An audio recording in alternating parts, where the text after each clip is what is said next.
Primeiro, falta uma classe dirigente no Brasil. Falta uma classe dirigente no Brasil, e eu te digo por quê.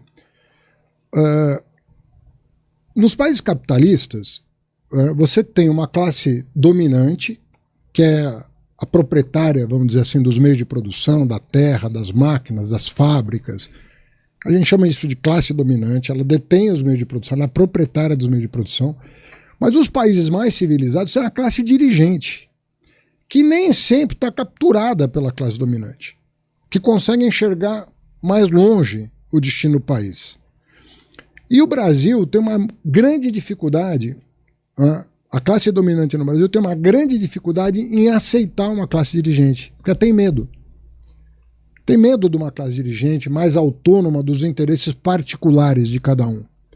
E não tem país grande no mundo sem uma classe dirigente. Não existe desenvolvimento para valer, visão de longo prazo, um destino grandioso para uma nação que não tenha uma classe dirigente. Que são aquelas pessoas que não estão pensando em acumular dinheiro, estão pensando em construir um país. É para isso que existe classe política dirigente. Estão pensando no longo prazo. Esse é o tesão do cara. O cara, não quero grana, não estou pensando nisso. Eu quero estar num projeto nacional, construir o país, né? Fazer as coisas certas. E aqui esse embate, ele acontece desde a proclamação da República. Porque o pessoal fala que no Brasil a abolição da escravidão não teve indenização. Você já deve ter ouvido falar isso. Sim. Mas teve. Teve? Teve. O Estado brasileiro foi transferido para a classe dominante brasileira. Mandaram... A monarquia foi para a Europa, derrubaram a monarquia e deixaram o Estado na mão da classe dominante. E essa classe dominante jamais aceitou a constituição de uma classe dirigente. Então a verdade é que o Estado... Isso é uma indenização mesmo. O Estado foi transferido a título de indenização. Olha, acabou a escravidão, mas está aqui o Estado para vocês. Vocês tocam agora. E isso aconteceu no dia seguinte da abolição da escravidão.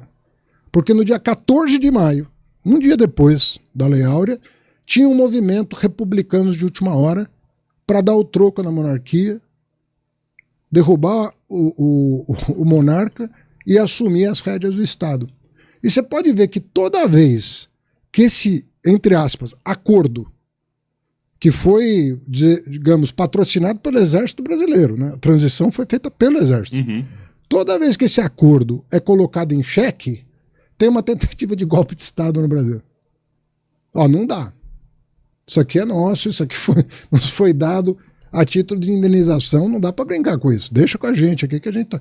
Então, a democracia no Brasil, a fragilidade da democracia, ela se deve ao fato de que toda vez que o povo quer se apossar democraticamente do Estado, no sentido de fazer valer o seu destino, os seus sonhos, né, tem uma ameaça. Será que a gente não tem que ser radical nessa hora para quebrar esse acordo? Não dá para negociar mais, não dá para... Tem que ter um grupo radical para quebrar isso daí. Mas se você for pensar ao longo da história, nós tivemos alguns episódios, por exemplo, o Getúlio foi um cara que, do seu jeito, ele tentou criar uma classe dirigente no país. Sobretudo no segundo governo. Porque no primeiro, ali, de 30 até 45, ele ainda dialogava muito com as oligarquias regionais e tal, embora fizesse algumas coisas importantes. Mas, sobretudo no segundo governo, quando ele foi eleito, a primeira e única eleição do Getúlio, ele, para presidente, né, ele efetivamente tentou constituir uma classe dirigente. Custou a vida dele, né? Mas custou a vida dele. O Lula custou a liberdade dele. E assim vai. O Jango custou o exílio dele. E por aí vai. Então, quando você tenta, as forças reacionárias no Brasil são muito grandes, entendeu? Mas assim, não dá para... muitas das mazelas que a gente sofre é porque, na minha opinião, não se constituiu esse núcleo. Não é um núcleo de um grupo. Não estou falando aqui que... pode ter várias visões. Uma classe dirigente não precisa ser homogênea. Pode ter alternância no poder, não é disso que eu estou falando. Mas uma visão de Estado, uma visão de nação, um projeto nacional